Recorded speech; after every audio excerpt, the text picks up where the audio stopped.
Seguimos ahora con Norma Vélez San Juan, que viene del Museo Nacional de Arte de Cataluña. Es licenciada en Historia, especialidad en Historia del Arte y diploma de Estudios Avanzados en Estudios Culturales Mediterráneos por la Universidad Rovira i Virgili de Tarragona. Ha coordinado la programación de actividades del MANAC entre 2015 y 2021 y actualmente es técnica del área de acción comunitaria, programas públicos y comunicación, donde coordina actividades diseñadas desde una perspectiva feminista, así como la línea de Art in Health, entre otros proyectos. Gracias. Hola, buenas tardes. Muchas gracias al museo por invitarnos a estas jornadas tan interesantes. Es desde luego un honor estar aquí contándoos nuestra experiencia junto con compañeras que para nosotros son un referente. Gracias de nuevo al museo por organizarlas. Bueno, yo vengo a contaros la experiencia del Museo Nacional de Arte de Cataluña. Es un museo que hasta el 2011 vivió muy centrado en el objeto y muy, digamos, cerrado hacia el sujeto. Es decir, hasta que llegó la nueva dirección, la dirección actual de Pepe Serra, desde el Museo Nacional lo que nos interesaba era la investigación y la exposición del objeto. El departamento educativo sí que estaba trabajando hacia la comunidad, lógicamente, pero el resto de equipo estaba muy embridado y no podía pues, llevar a cabo, desarrollar estas acciones. Para los que no nos conozcáis, el Museo Nacional de Arte de Cataluña está en Barcelona, conserva una colección de arte medieval hasta arte contemporáneo y es conocido especialmente por las pinturas murales románicas, pero tiene todo tipo de técnicas artísticas entre las colecciones. Estas serían un poco las claves. Os muestro esto para que veáis que el MANAC es un museo muy grande. Y con esto, bueno, aunque puede parecer que todo son facilidades, la realidad del caso es que los museos grandes pues, son como un transatlántico y hacer virar a una máquina de estas características es muy difícil y muy duro muchas veces. Es un museo que recibe pues, casi 1 millón de visitantes al año, que bueno, trabajamos 300 personas en él, 150 internas, 150 personas de colaboradores externos. Es un museo que tiene un equipo, una asociación de amigos que tiene más de 3.000 miembros, bueno, etc. Como os contaba, hasta el 2011 en el MANAC pues vivimos centrados en el objeto. Pero ¿qué pasa cuando tenemos que transformarnos y empezar a centrarnos en el sujeto? Pues lo que pasa es que los caminos son inacabables. O sea, nos encontramos que tenemos que llegar a la sociedad, tenemos que poder hablar con el barrio, con las escuelas, tenemos que llegar a todo tipo de organismos, de asociaciones. Había muchísimo camino por recorrer. Y una de las líneas que queríamos abrir era la línea del feminismo. No hubo, es decir, he titulado la conferencia Coeducación desde las bases porque no hubo una instrucción específica de que desarrolláramos este tema, como suele pasar en muchos museos grandes, porque hay muchas líneas y porque muchas veces las direcciones pues tampoco están especialmente sensibilizadas con este tema. Sí lo están con el tema social en general. Temíamos dar este giro y bueno, lo primero que nos preocupó era convertir nuestras salas en las salas de un museo que dejara de ser un museo de historia del arte para convertirse en un museo de arte. Y para eso pues teníamos que hacer una transformación radical. Cuando las personas nos visitaban lo que veían era la historia del arte, lo que encontraban era como un manual de historia del arte colgado en nuestras paredes. Lo primero que hicimos fue revisar toda la museología y en el 2014 presentamos ya en las salas de arte moderno, presentamos ya una nueva presentación que estaba centrada en temas, que se dejaba ya de presentar las cosas desde el punto de vista cronológico y que dinamitaba el canon, que era lo que más nos preocupaba, pues poder romper por fin este canon tradicional que, entre otras muchas cosas, había tendido a invisibilizar a las mujeres, pero también a muchos artistas que sencillamente no respondían a lo que se podía valorar en su momento, ¿no? A ser pues, el que encarnaba el concepto del genio de determinadas corrientes artísticas que eran mostradas de manera cronológica. Es una de las líneas que realmente nos permitió o que posibilitó el hecho de transformar toda nuestra museología fue que empezaran a mostrarse obras de artistas, de mujeres, en las colecciones, en las salas del museo. Teníamos, bueno, un pretexto, que hoy se ha hablado mucho de esto, el marco legal nos obligaba y el equipo tenía muchas ganas de hacerlo. Y una de las cosas que empezamos a hacer una vez revisada la museología era centrarnos en hacer exposiciones temporales que pusieran a las mujeres, que les dieran la importancia que merecían y las pusieran en valor de nuevo. Esto sería como la primera capa de feminismo en los museos, que es visibilizar la aportación que hemos hecho las mujeres y que ha tendido a invisibilizarse. Y esto se hacía mostrándolas en salas, pero también a través de exposiciones temporales. Por ejemplo, recuperamos a Lluïsa Vidal, que era una artista modernista que había desaparecido, pese a que fue importante en su momento, como dijo la historiadora del arte que hizo la monografía que la estudió, decía, pintó como un hombre, porque esto es lo que decían los críticos de ella, se la valoraba por haber pintado de manera viril, porque si no, seguramente no hubiera podido triunfar en su momento, pero desapareció como una mujer. Se puso en valor el papel de Gala, conocida por ser la mujer de Dalí, pero que también se la puso en valor como artista, puesto que habían tenido muchas obras en cocreación. Entonces, esto es lo que su comisaria Estrella de Diego nos vino a demostrar. Se recuperó también a profesionales de la museografía. Por ejemplo, Montserrat Negra fue una pionera en la restauración de papel, que introdujo pues, técnicas muy modernas y se le hizo un homenaje desde el museo.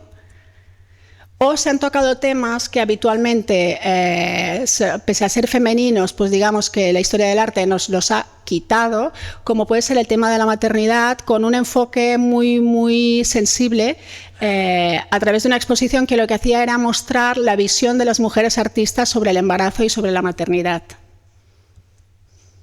Se recuperó la figura de la fotógrafa May Rahola.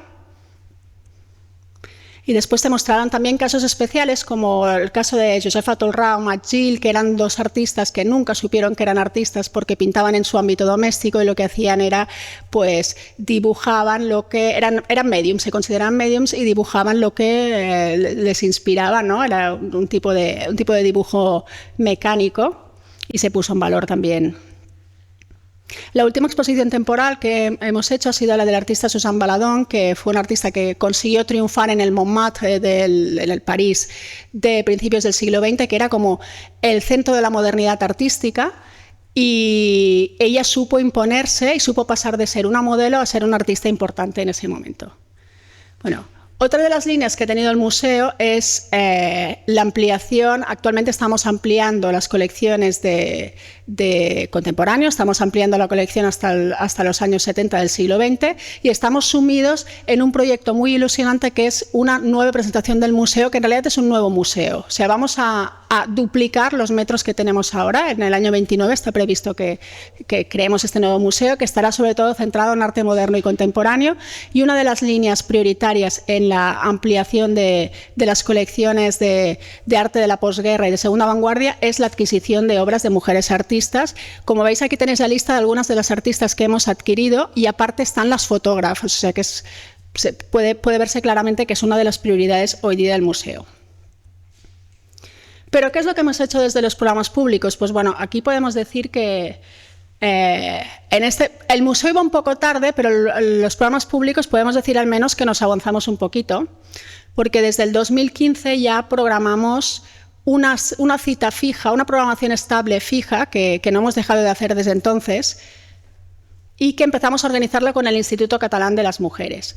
Es decir, consideramos que necesitábamos como un aval institucional que nos dijera si realmente vamos bien encaminadas, que nos ayudara a difundir nuestras actividades, que nos acompañaran un poco en este proceso, y empezamos a hacer una programación junto con ellas, que nace cuando tuvimos la propuesta de realizar una actividad muy bonita que se llamaba Clandestinas por Destino, historias del mundo, historias ocultas, historias de mujeres, que consistía en representar 6 escenas basadas en la literatura, era teatro, era microteatro, y se iba a representar en las salas del museo, y lo que contaba eran las historias de mujeres que vivían episodios que solemos vivir en la clandestinidad las mujeres, ¿no? Pues, por ejemplo, hablaban de la prostitución, hablaban del SIDA, hablaban de la inmigración, hablaban de temas de amores prohibidos, de matrimonios forzados, etc.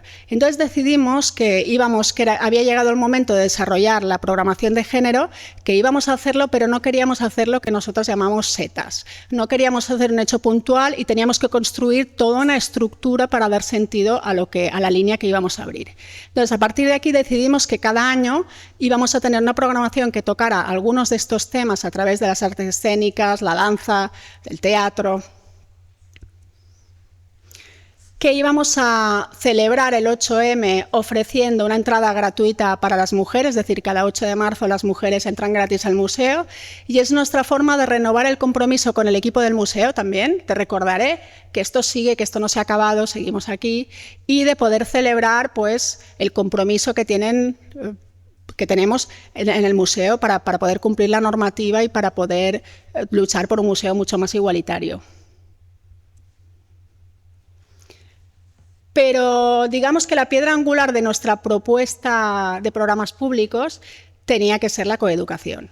No podíamos hacer acciones que tocaran el tema o que trataran de temas de feminismos, de temas de mujeres. Teníamos que explicar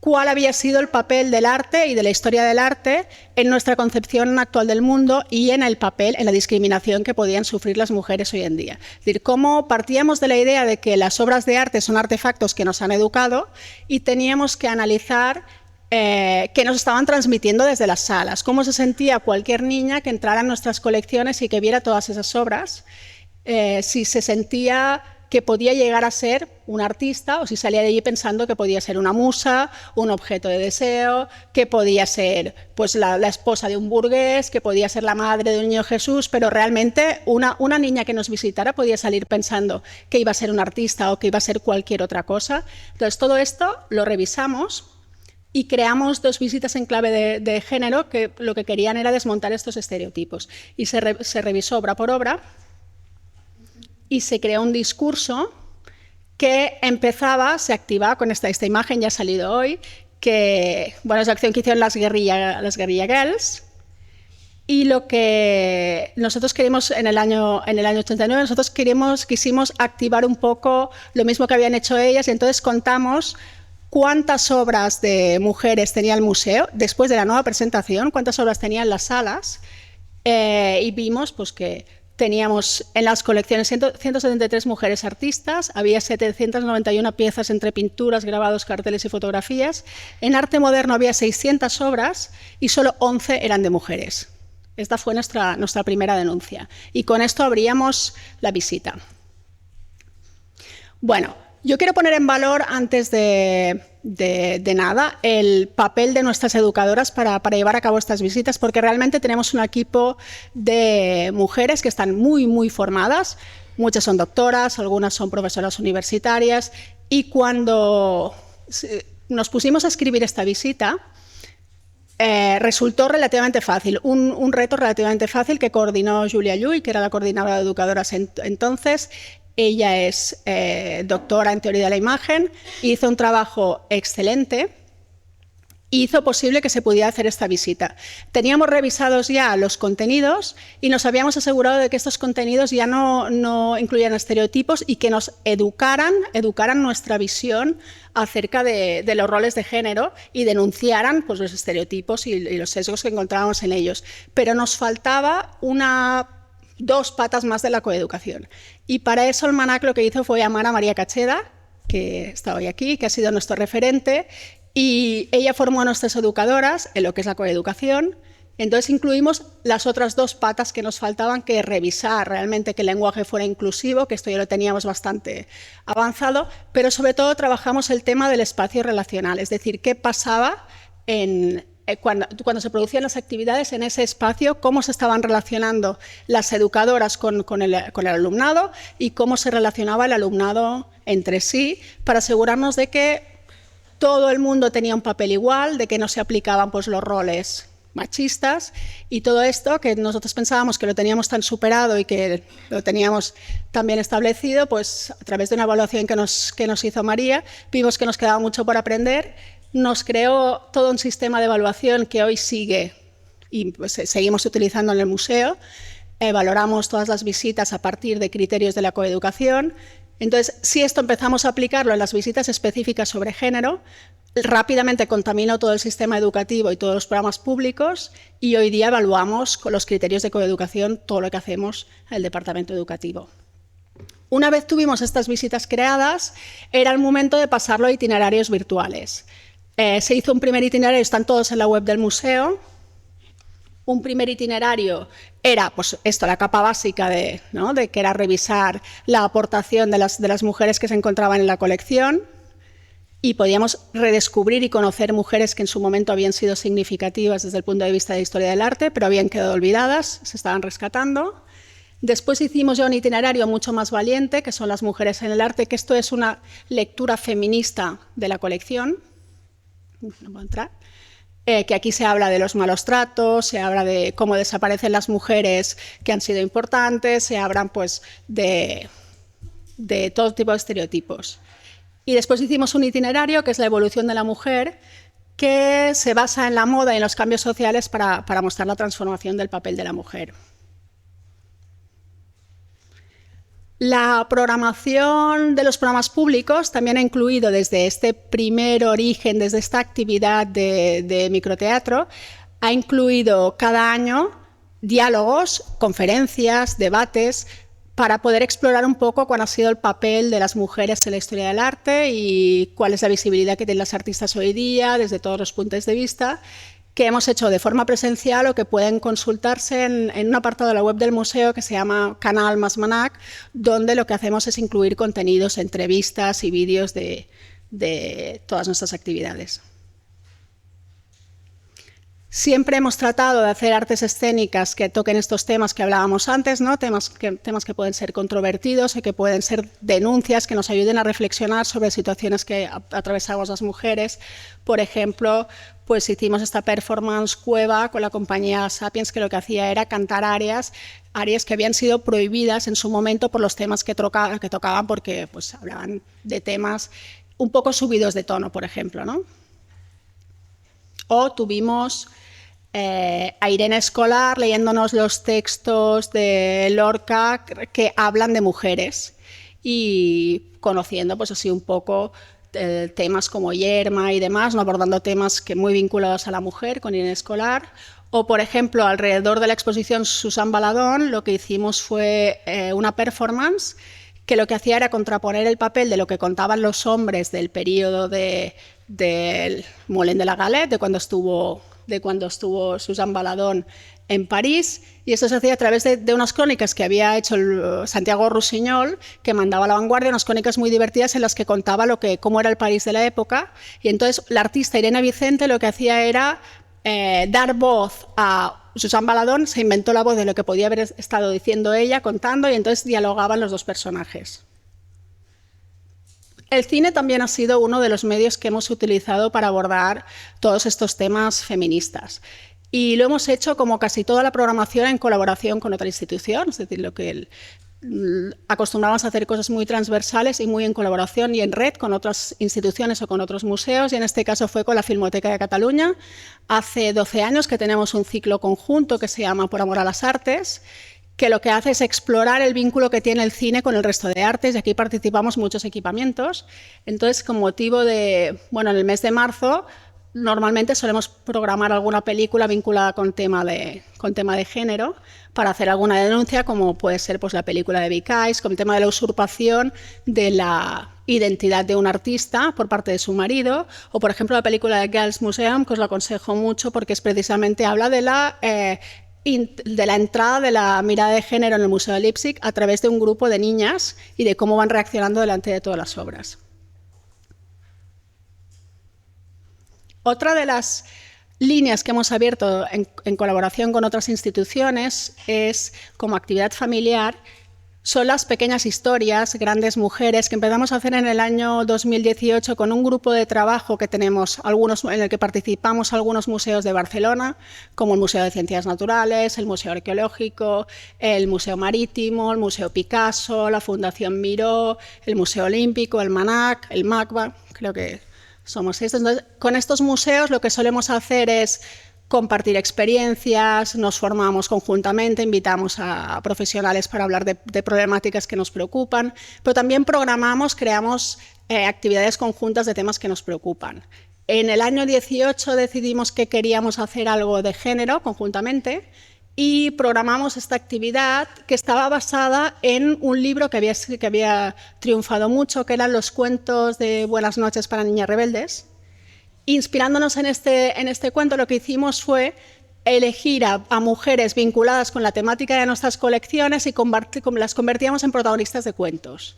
Y después una actriz los contaba de manera dramatizada en nuestros museos. Entonces, desde hace pues ya un montón de años, cada mes de marzo en nuestros museos se cuentan las historias pues, de artistas, de marineras, de científicas, de diseñadoras, etc. Lo que nos suele funcionar muy bien es que la persona de la que hablamos sea una persona con vida, digamos, todavía, porque entonces los niños y las niñas descubren, cuando acaba el cuento y cuando han visto a esta protagonista mágica, ¿no?, descubren que la tienen allí entre el público y se emocionan bastante. Y recordamos con especial cariño la sesión en la que tuvimos a la fotógrafa Colita, que fue una experiencia muy bonita.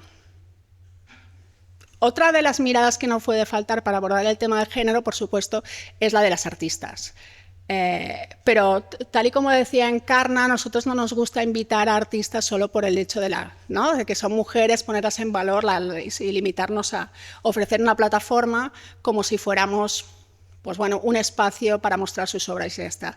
Acostumbramos a querer que la experiencia nos transforme a ellas y a nosotros. Y en este sentido ha habido muchas intervenciones de artistas en el museo porque nos interesa especialmente esta mirada disruptiva que nos pueden aportar, nos ayuda a repensarnos siempre delante de todas las problemáticas que nos encontramos.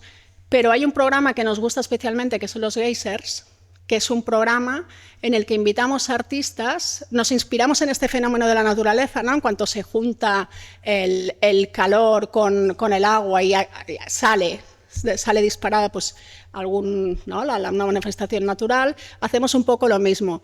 Invitamos a artistas, a 4 mujeres, a que tiren del hilo de algún tema que les interese del museo, lo exploren, lo analicen y entonces a partir de aquí hagan alguna intervención que bueno, a veces pues, nos miran, tienen una mirada sobre nosotros que a veces nos gusta más o a veces nos gusta menos, pero siempre acaban aflorando, ¿no?, miradas muy, muy especiales.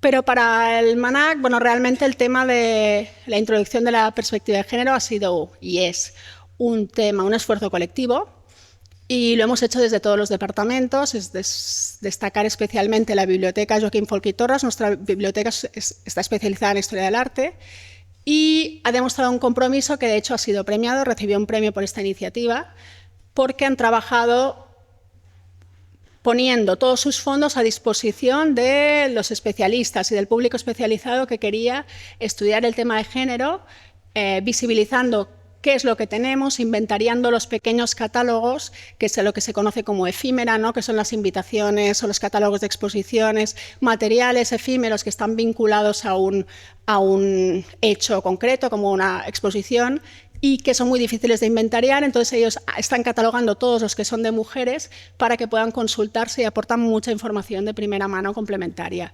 Pero también han hecho exposiciones presenciales con sus fondos, han hecho exposiciones virtuales, guías temáticas, están adquiriendo monografías sobre mujeres artistas y trabajan muy activamente en redes y en el blog del museo.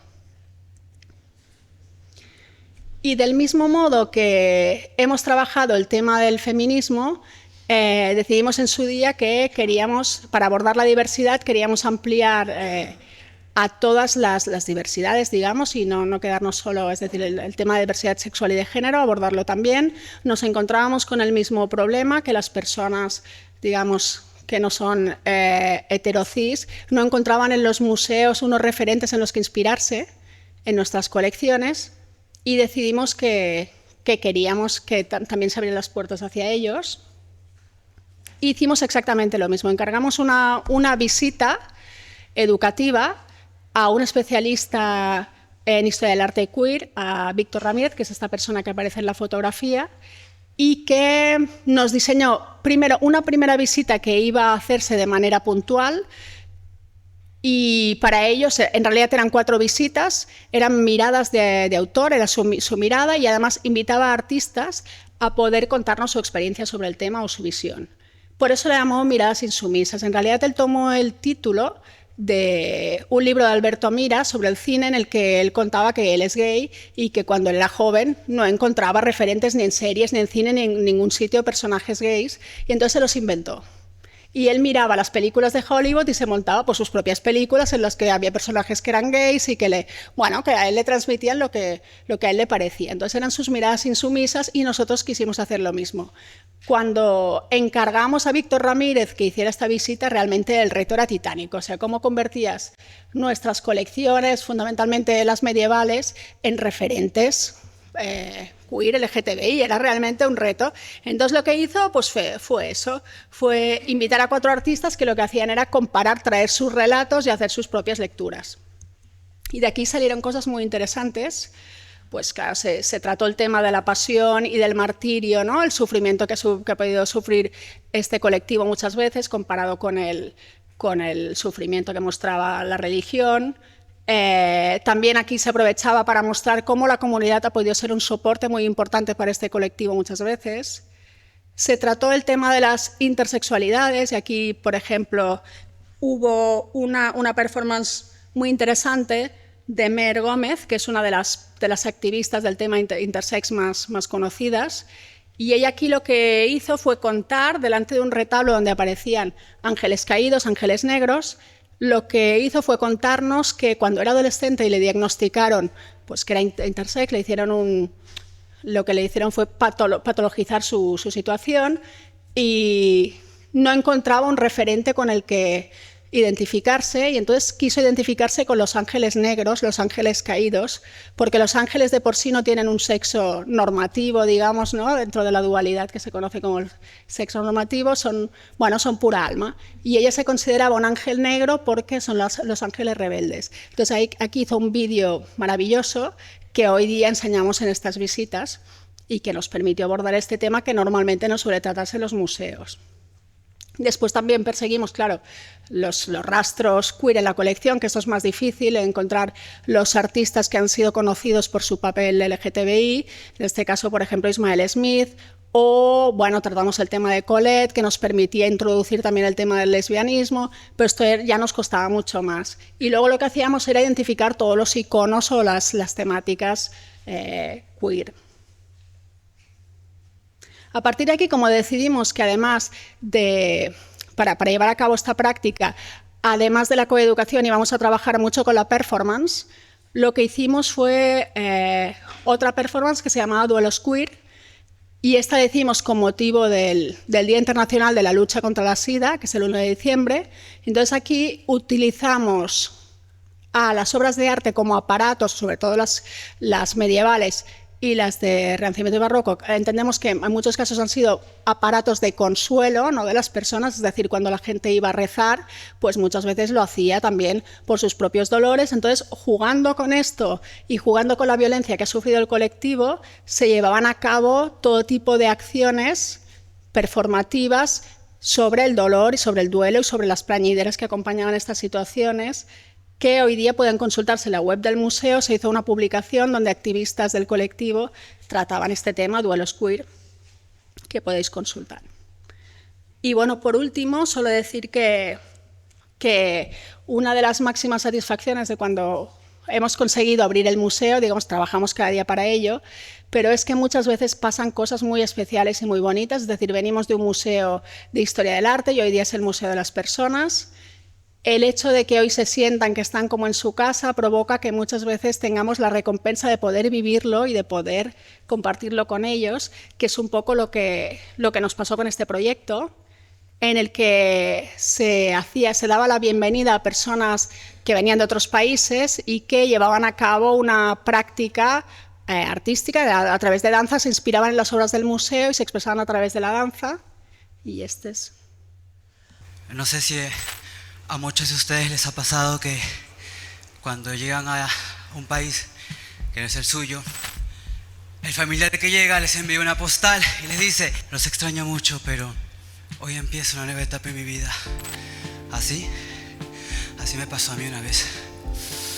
Y en esa postal estaba este museo. Y yo, como los niños que están acá, le dije a mi madre: mamá, vamos para allá, cojamos un carro. Ojo, yo vivo en Perú. Mamá, vamos para allá, le digo. Y mi madre me dijo la verdad más cruda que a veces una madre solo puede decir: hijito, ese lugar no es para nosotros. Ese lugar es para la gente que puede soñar. Ese lugar es para la gente que puede ir para allá. Nosotros estamos acostumbrados y nuestra vida es acá en el pueblo, a criarnos, a formarnos y a morir acá. Y yo le dije: pues no me apetece, no me apetece. ¿Qué diferencia hay entre mí y las demás personas? ¿Qué diferente hay entre un sueño que tengo yo con el que tienes tú? ¿O tú? ¿Cuál es la diferencia? Soy moreno, sí, ya que hay muchos blancos y hay de muchas nacionalidades, pero todos podemos soñar. Y yo le dije a mi madre: no te preocupes, mamá, que yo un día te llevaré allá. Y te llevaré allá y estaremos felices allá. Y empezaremos a formar nuevos sueños y a empezar a crear nuevas metas. Y mire, yo de pasar a ver una postal, el día de hoy estoy bailando acá. Ya no estoy mirando la postal, estoy dentro de la postal y estoy cumpliendo mis sueños en un país y en una ciudad que me abrió las puertas. Y como dijo mi papá, donde hay libertad, hay creatividad. Y eso es lo que estoy haciendo hoy día. Siendo libre desde mi arte. Siendo libre con mis tacones, con mi forma de ser, con mis plumas, con mi maquillaje. Esa es mi libertad.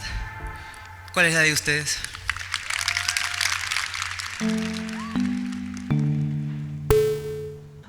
Hoy el tema que nos hace muy felices es que hemos pasado pues, de este museo que solo contaba la historia del arte canónica con toda esta visión heterodoxa, con esta visión tradicional que había invisibilizado todos los colectivos que no eran. No se trataba de los hombres blancos, ¿no? de clase acomodada. Hoy es un museo que se abre a todo el mundo. Tenemos estas visitas que se han consolidado en el programa educativo. Se hacen para tercero y cuarto de ESO y para bachillerato. Y hoy día pues, han pasado ya unas 8.500 personas que han podido conocer cómo el arte, cómo las imágenes nos educan, que es un aprendizaje que se han llevado también a sus casas, no solo para entender lo que te explican las colecciones de historia del arte, sino para saber cómo les pueden manipular lo que ven en TikTok o lo que ven en cualquier otro sitio. Han reflexionado sobre la importancia de que lo que te cuentan las imágenes configura tu mundo y han reflexionado sobre el tema de que el mundo es mucho más complejo de lo que nos habían explicado y que hoy día es posible que ahora mismo en el MANAC haya niños que estén reflexionando pues, sobre la diversidad sexual y de género a través de nuestras colecciones y esto es algo que nos hace muy felices. Gracias.